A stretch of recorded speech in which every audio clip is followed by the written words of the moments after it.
All right, so get this. We are diving into the world of mega mansions, specifically the one. If you're into things like celebrity homes or just like crazy luxury and architecture, then you are going to love this deep dive. Yeah, the one is not just like some regular house. It's Yeah. a total statement, this monument to ambition and design, really.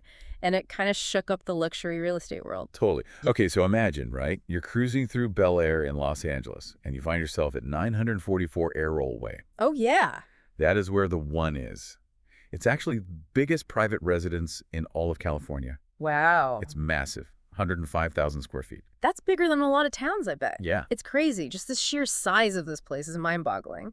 And the original price was $500 million. Wow. It eventually went for $126 million. Still a lot. Oh, yeah, Huh. definitely. But that price drop actually tells a pretty interesting story about what's going on in the ultra-luxury real estate market. Totally. But before we get into all of that market drama, let's just appreciate how incredible this house looks. Like from the outside, the one looks like something from the future. It's all sleek glass reflecting the LA skyline, sharp angles, and these crazy terraces that kind of look like they're floating. Yeah, and they used so much glass. What's really cool is how the architects blurred the lines between being inside and outside. Oh, yeah. So natural light just floods the house, like the views are part of the living space. That's amazing. And speaking of the views, you can see everything from the Pacific Ocean to the LA hills. It's like a 360-degree painting, but it's real life. And don't forget the pools, 5 of them. 5 pools. Yeah, each one is placed perfectly to take advantage of the view. They're not just pools, they're part of the whole design. They create this atmosphere of like serenity and luxury. Okay, let's go inside already. Okay. I can't wait any longer. Imagine walking into this grand living room. It's like being in a magazine, right? There are these plush white sectionals, a massive marble coffee table, and these giant circular chandeliers that just light up the whole room. It's like grand, but still somehow really inviting. Yeah. Like you'd think a room this size would feel cold, but it doesn't. Totally. Now let's head to the kitchen. Okay. This isn't just any kitchen. This is like a gourmet playground. It's got this sleek black and gold design, crazy high-end appliances, and this massive island that's perfect for, making incredible food or just hanging out. And the windows, right. Yeah. You can see the whole LA skyline even while you're cooking. That's amazing. And imagine, after a long day, you retreat to one of the luxurious bedroom suites. They're each like their own private sanctuary with these hardwood floors, super calming colors, and of course, a private terrace with city views. Oh, yeah. And don't even get me started on the bathroom. Oh, tell me about it. Okay, so picture this. You are sinking into a freestanding bathtub, but it's right next to this wall of glass. So you're soaking and you can see the whole city. It's incredible. And we can't forget about the walk-in closets, right? Some of these are bigger than my apartment, I swear. They're basically like their own boutiques. You can imagine rows and rows of designer We everything. can tell they really thought about every detail. Yeah, It's that's not what just matters. about spending money, it's about creating an experience. Right. Okay, so we've seen the living spaces, the bedrooms, the amazing kitchen, but this house has way more than just rooms, right? The amenities are just out of this world. Most mansions will have a home gym or maybe a movie theater, but the one takes it to a whole new level. It's got a state-of-the-art indoor pool area, but with this lush green vertical garden, like a piece of nature inside. Wow. And a full spa, you wouldn't even need to leave. And the private movie theater. It's basically a personal cinema. I can't even imagine. Plush seating, the best sound system. You could host a whole premiere there. They really created a world inside this house. You could stay there for weeks and not get bored. But wait, there's more. There's more. Oh, yeah. Okay, tell me. We haven't even gotten to the specialty rooms. Forget your average game room, okay? We're talking a full-on nightclub-style bar, a billiards room that looks like it's straight out of a movie, and get this, a bowling alley. Bowling alley. Uh-huh. That's crazy. They literally put every fun, luxurious thing you could imagine into this house. I know. It's wild. Okay, we've explored every room, but let's zoom out for a sec. Okay. How does this house compare to other super famous estates in LA? Yeah. And what was the idea behind it? When you think of LA estates, there's the Manor, Chartwell. They all have their own thing. Like the Manor is that French chateau style, and Chartwell is that classic elegance. But the one is different, right? Totally, yeah. It's like they wanted to create the ultimate modern luxury statement. Yeah, and they went all out. Minimalist design, futuristic amenities, they pushed every boundary. But that came with a big price tag. And, well, eventually, they had to face reality. Okay, so let's talk about that elephant in the room, that huge price drop. What happened there? And who actually ended up buying this incredible house? We'll get into all of that after a quick break. Don't go anywhere. Welcome back. So we were talking about that price drop, right? From $500 million down to $126 million. Yeah, it's a really big difference for a house that was supposed to be like the ultimate dream home.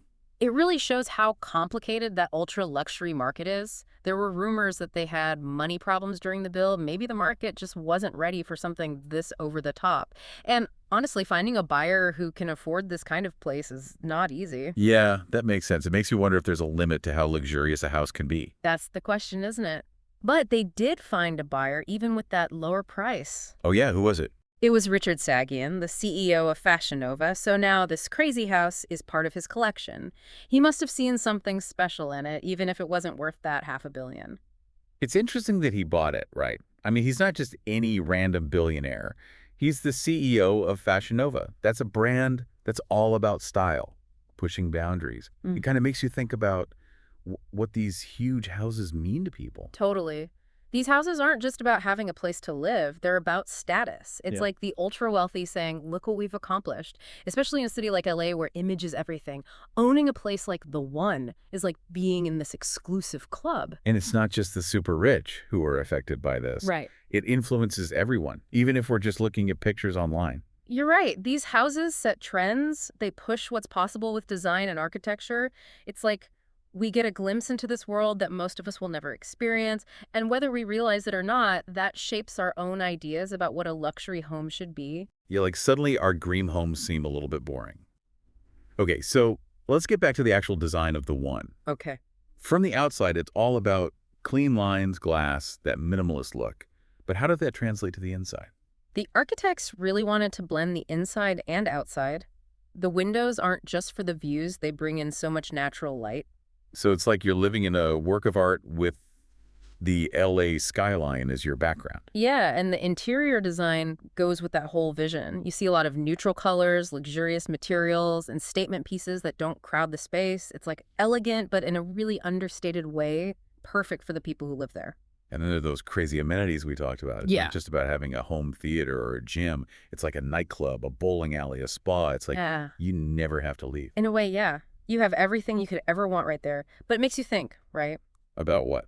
Like in a world with climate change and not enough resources for everyone, can we really keep building these huge houses that use so much energy? That's a good point. It feels like there's this disconnect between showing off your wealth and taking care of the planet. Yeah, and I think that's why we're starting to see some changes in the luxury market. Even super rich people are thinking about the environment now. They want their homes to be eco-friendly, energy efficient. They want to reduce their impact. So it's not just about having everything anymore. Exactly. Now it's about having it all but doing it responsibly.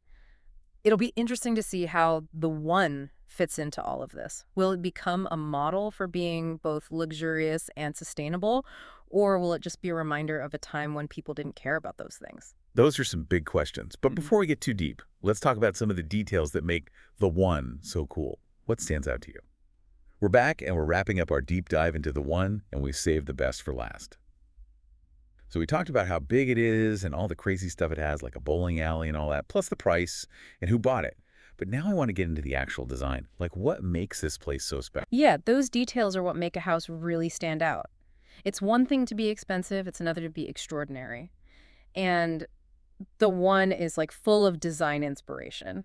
So tell me about some of those details. What really stood out? Well, the way they use technology is really impressive. Oh, yeah. Yeah. It's not just like having a smart home system, it's like the tech is part of the experience, you know? Give me an example. So those sliding glass doors that disappear into the walls, it's like magic and it really opens up the space.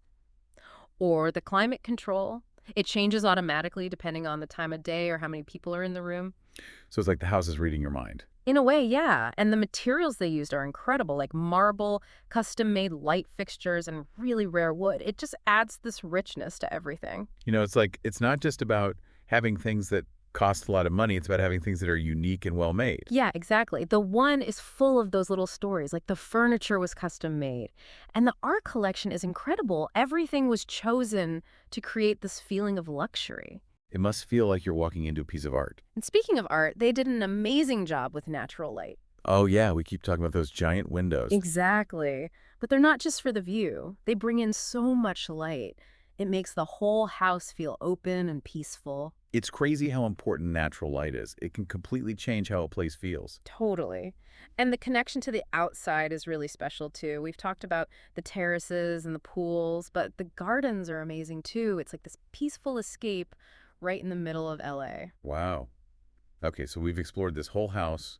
What's your final takeaway? It's more than just a house, you know? It's like a testament to human creativity. It shows what we can do when we push the limits. Yeah, most of us will never live in a place like this, Yeah. but it's inspiring. It really is. And it's not just about architecture either. That kind of ambition and creativity is important in every field. Totally. So whether you're into design, real estate, or just like looking at beautiful things, I hope you've enjoyed this deep dive into The One. Maybe it's even given you some ideas for your own dream home. Absolutely.